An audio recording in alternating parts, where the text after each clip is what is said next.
هیچ وقت تو زندگیم قضایی نشده بودم. اومدم رو بوسی کنم، نمیدونستم مرامشون چند تا بوسه. جا خالی داد، یه بوسم رو هوامون، هوا رو بوسیدم.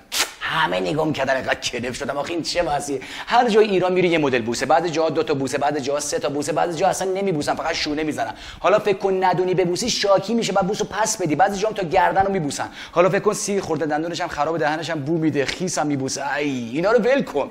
بعضیا مثل جارو برقی میبوسن، هورتت میکشن. این دامادای بیچاره‌ام که شب عروسی تا 20 نفر اولو با انرژی میبوسن، این آخریا دیگه جون ندارن، مثل ماهی توی تنگ فقط لب میزنن. آخر شب دیگه کیو میخواد ببوسه؟ بعضیام که از راه دور میبوسن، بوس میکنه، فوت میکنه، دقیق میزنه به خال. بعضیام که دزدکی میبوسن. دزدی بوسه عجب دزدی پرمنفعتی است که اگر باز ستانم 2 چندان گردد. حواستون به بعضی از این پیرمردای فامیل باشه که تو مناسبت‌های مختلف به بهونه سن و سالشون همه خانمای فامیلی میبوسن، به همم میگن جای دخترم میبودی بابا جان.